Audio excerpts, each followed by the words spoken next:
All right, and the update on Idalia, really not a huge update here for the National Hurricane Center, right? At 11 p.m., the advisory just coming in the last few minutes. Pressure is steady, and the winds are steady as well. So we're looking at 983 millibars at 70-mile-an-hour winds.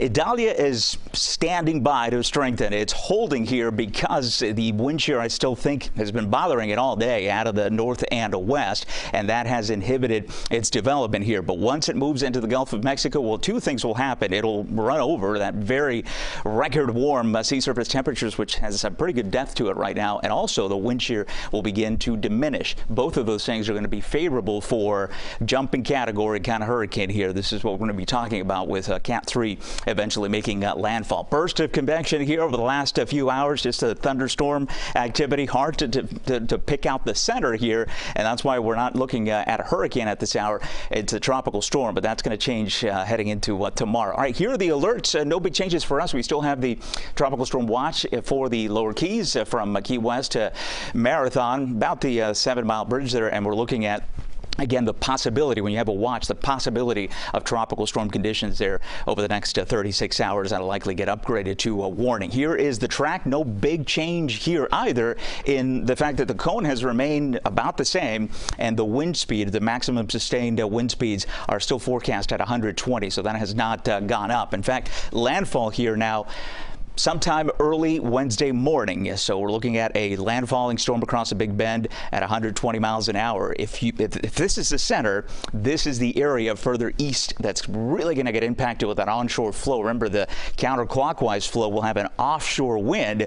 So remember, with Ian, the track was south of Tampa, so they had an offshore wind, and the bay just rolled out here. But this is going to be different if it passes to the west of Tampa. That is going to put them in under the potential for a significant storm surge, and I'll show you that in a second. But there it is, continuing to move off to the north and east. Idalia is going to be with us for a while before it intensifies, or after it intensifies into a hurricane and makes landfall.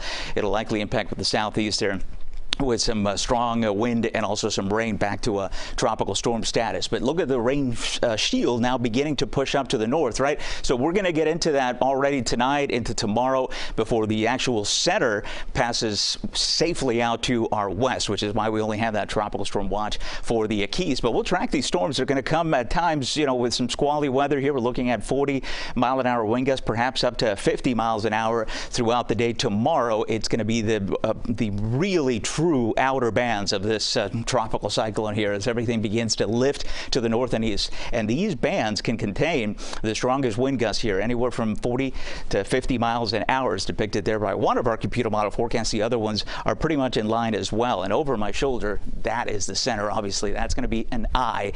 There will be a discernible eye that we'll be able to see in satellite imagery once this thing really starts getting going. By the way, on Wednesday, we're still not out of it here. Still some very gusty winds, still some bands coming in. These are not damaging winds, but it's going to be a reminder that we're still under tropical conditions there. The only issue will be the elevated surge, and that would be for our good friends here in the Keys. So 1 to 2 of saltwater flooding potentially as that onshore wind begins to push in when Idalia gets going. Our computer model forecast, as far as the rain comparison, in pretty good agreement. Those are the high resolution models you see there. We're looking at 1 to 2 inches, but it's the way the 1 to 2 inches will fall. Again, it's going to be in those squalls that come in through tomorrow with some strong winds. After Idalia, we are still going to be into, I think, gusty conditions through the rest of the week, but we're going to transition back into some inland thunderstorms here for the weekend. The weekend looks pretty good, incredibly, right after a hurricane here, a major one in the eastern Gulf, but not impacting us, thankfully. All right, there's the forecast heading into the rest of the week and into the weekend. Temperatures there warming up into the mid-90s with rain coverage back down to 40 and 50. Ivan, thank you.